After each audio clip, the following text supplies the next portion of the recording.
কলকাতা স্টাইলে চিংড়ি মাছ। এভারগ্রিন 757 চ্যানেলে আপনাদের স্বাগত। আজ চিংড়ি মাছ রান্না করব কলকাতা স্টাইলে। ভিডিওটা সম্পূর্ণটা দেখার জন্য অনুরোধ রইল। Please like, share and subscribe please. এটা রান্নার জন্য মশলা নিয়েছি রসুন, ফোড়নের জন্য পেঁয়াজ কুচি, পেস্টের জন্য পেঁয়াজ, আদা, কাঁচা লঙ্কা, এগুলি পেস্ট হবে। একটা জারের মধ্যে নিয়ে নিচ্ছি রসুন, কাঁচা লঙ্কা, আদাগুলি কুচি করে নিয়েছি, পেঁয়াজও কুচি করে নিয়েছি। এগুলি সব মেশিনে পেস্ট হয়ে যাবে। ঢাকা দিয়ে জল দিয়ে পেস্ট করে নেব। আরও বাকি মশলা আছে, এগুলি হলো ধনে গুঁড়ো 1 চামচ, জিরে গুঁড়ো 1 চামচ, আর ওই যে মশলাটা পেস্ট করেছিলাম এই মশলাটা নিয়েছি। চিংড়ি মাছ কেটে পরিষ্কার করে ধুয়ে নিয়েছি। নারকেলটা পেস্ট করেছি মেশিনে, নারকেল থেকে দুধ বেরোবে। একটা ভালো রুমাল নিয়েছি, সুতির রুমালের মধ্যে নারকেল যে পেস্ট করেছি তাজা নারকেলটা নিয়ে নিচ্ছি রুমালের মধ্যে। এই যে দুধ বের হচ্ছে নারকেল থেকে, দুধটা বের করে নিলাম। গ্রেভির জন্য দুধটা নিচ্ছি। নারকেল দুধ দিয়ে রান্না হবে।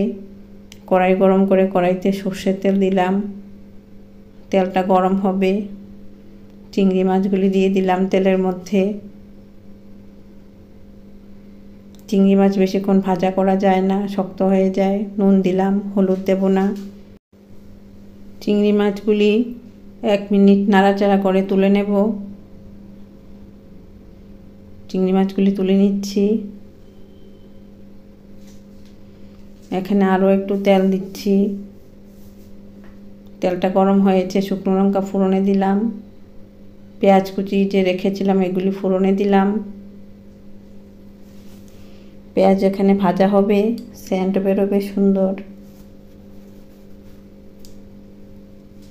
ওই যে মশলাটা পেঁয়াজ রসুন আদা পেস্ট করেছিলাম এই মশলাটা দিয়েছি। এখন জিরে গুঁড়ো, ধনে গুঁড়ো দিয়ে দিলাম। এগুলি মিশিয়ে নেব মশলার সাথে।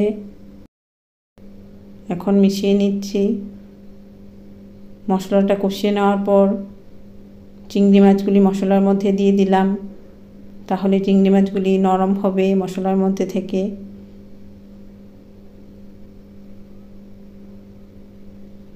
ঢাকা দিয়ে দিলাম।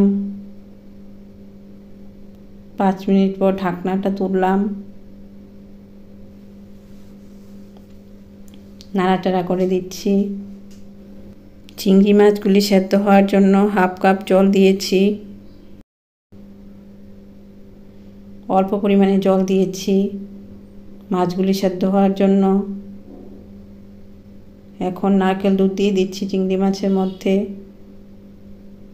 কলকাতা স্টাইলে চিংড়ি মাছ রান্না হচ্ছে নারকেল দুধ দিয়ে। এভাবে রান্না করে খাবেন, আমার খুব ইচ্ছে। এভাবে এভারগ্রিন 757 চ্যানেলের পাশে থাকবে, ভালো ভালো রান্না দেখতে পারবে। নুন দিলাম অল্প পরিমাণে, বেশি নুন দেওয়া যাবে না, কারণ নারকেল একটু মিষ্টি আর রান্নাটা মিষ্টি মিষ্টি হবে। এলাচের দানা গুঁড়ো করে দিয়ে দিলাম। এভাবে রান্না করে দেখুন, বেশ ভালো লাগবে কলকাতা স্টাইলে রান্নাটা। চিনিটা দিয়ে দিলাম 1 চামচ। চিনিটা বেশি দেওয়ার কারণ হলো রান্নাটা মিষ্টি মিষ্টি হবে। কাঁচা লঙ্কা দিয়ে রান্না হচ্ছে, পেস্টের মধ্যে কাঁচা লঙ্কা দিয়েছিলাম। এখন রান্নাটা হয়ে গেছে, একটা বাটির মধ্যে নিয়ে নিচ্ছি। এভাবে রান্না করে খাবে, আমার খুব ইচ্ছে। ভালো থাকো, সুস্থ থাকো, ধন্যবাদ।